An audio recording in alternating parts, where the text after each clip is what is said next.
Grand Lille TV, nous sommes le vendredi 30 mai, on est en direct bien évidemment cette matinée, il est tout juste 7h30, bon réveil et bonne journée à toutes et à tous, un bon appétit si vous prenez peut-être votre petit déjeuner avec nous et bon courage si vous partez travailler, si vous ne faites pas le pont. Et voici l'actualité du jour en images en 7 minutes.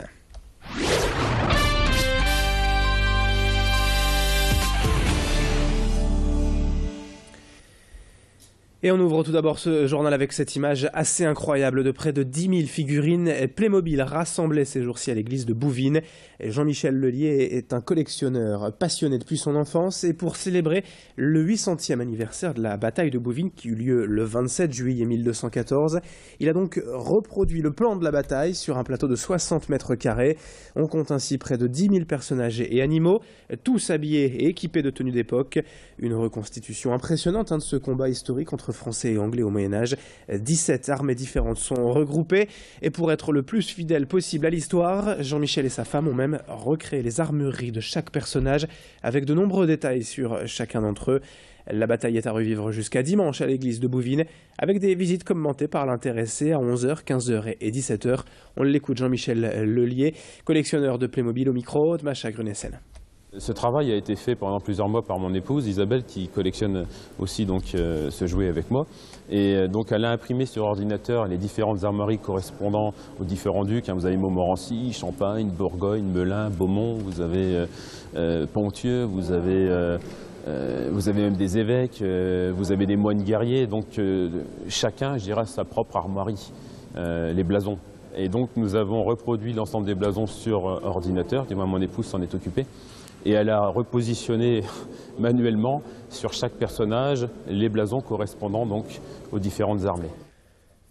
Dans un tout autre registre, mais à la une de l'actualité également ce vendredi matin, on va parler politique également dans ce journal. Après les élections européennes, un dimanche, la réaction de Gilles Pargneaux, premier secrétaire du PS dans le Nord, élu au Parlement européen en 2009. Il a été réélu dimanche et il sera le seul socialiste d'ailleurs dans notre circonscription Nord-Ouest. Mais face à la flambée du Front National en France et particulièrement dans la région, Gilles Pargneaux se dit bien conscient que désormais les foyers les plus pauvres se tournent vers l'extrême droite. Il réclame donc une prise de conscience du président de la République et du gouvernement pour une politique encore plus sociale. Il a également réagi aux différents scandales à répétition qui secouent la classe politique. Et dernièrement, à droite, à l'UMP, la démission de Jean-François Copé. On écoute Gilles Pargneaux qui appelle de ses voeux un véritable rassemblement. Au micro d'Idil Gunaï. Nous devons aussi ainsi rassembler toute la gauche.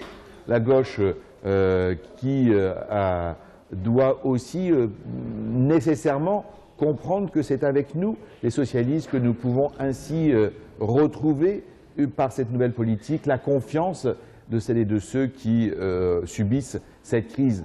Les écologistes, l'ensemble de la gauche, les progressistes, les socialistes, les sociodémocrates, les communistes, et puis chez les progressistes, les démocrates, je pense au MoDem, tous ceux qui nous ont accompagnés ces dernières années au niveau local, au niveau municipal, eh bien si on a effectivement cette nouvelle politique qui est mise en œuvre, je pense qu'eux aussi pourraient être des nôtres. L'actualité en bref également avec de bonnes nouvelles concernant Mathieu Codin, ce jeune étudiant roubaisien de 22 ans porté disparu depuis plusieurs jours. On avait d'ailleurs lancé un appel à témoins sur notre antenne de Grand Lille TV. Il a été retrouvé en vie hier, apparemment affaibli mais sain et sauf. Ses parents et la police s'étaient montrés très inquiets et quant à lui, car le jeune homme serait un dépressif sérieux. Autre image dans cette édition dans l'actualité, les rassemblements antifascistes et contre la montée du FN mercredi soir et hier après-midi à Lille. À l'appel des jeunes communistes du Nord, des dizaines de personnes se sont rassemblées place de la République mercredi en soirée. D'abord pour dire non au FN arrivé en tête aux européennes et pour dire non également à la politique actuelle de Manuel Valls, jugée trop à droite, pas assez sociale et en faveur des plus défavorisés. Selon les communistes, c'est tout d'abord l'abstention des jeunes qui a fait progresser l'extrême droite. Des jeunes désabusés par la politique aujourd'hui, mais qui se sont rassemblés tout de même hier contre le FN. Une manifestation improvisée d'une centaine de personnes dans le centre de Lille hier après-midi. Et ils se sont d'ailleurs donné rendez-vous déjà pour jeudi prochain à un autre rassemblement antifasciste. On écoute mercredi à Lille les explications de ce militant communiste au micro d'Idil Gunaï. Ils profitent de la misère de la population. Ils profitent que le gouvernement ne tienne pas ses promesses pour justement, eux, mettre leurs idées en avant. Au final, ils mentent. Et c'est aussi grâce à une propagande médiatique. Dans les médias, on les voit partout. Nous, les communistes, on n'est jamais dans les médias. C'est parce qu'à un moment donné, le Front National, c'est un allié du pouvoir. On préfère les mettre en avant eux plutôt que mettre en avant des partis qui sont révolutionnaires, quoi. Parce qu'ils servent les mêmes intérêts que les grands bourgeois, que les grands médias, quoi.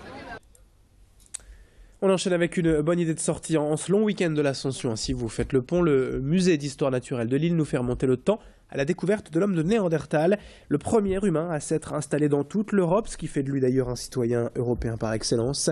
Avec de nouvelles et récentes découvertes en Belgique et en France, on a pu replacer l'homme de Néandertal dans l'histoire générale de l'humain. Il a vécu en Europe durant près de 400 000 ans, mais a subitement disparu il y a environ 30 000 ans, alors que l'homme moderne, l'Homo sapiens, venait d'apparaître. Cette expo propose donc des reconstitutions à taille réelle pour découvrir son mode de vie, sa culture, son habitat. Et c'est au musée d'histoire naturelle de Lille, et Macha Grunessen est allée y faire un tour. L'exposition nous parle de l'homme de Néandertal. L'exposition d'abord va un petit peu casser des préjugés qu'on a sur Néandertal. À une époque où on imaginait un homme rustre, quasiment un animal. Et en fait l'exposition montre que l'homme de Néandertal avait une culture qui était riche, une culture matérielle, il fabriquait des outils, et puis une culture spirituelle, c'est-à-dire qu'il enterrait ses morts, il transmettait ses connaissances à ses enfants, et c'était vraiment quelqu'un de très évolué en fait. C'est la fin de ce journal, 7h36 en direct en ce vendredi 30 mai. Dans un instant, la météo et l'infotrafic. A tout de suite.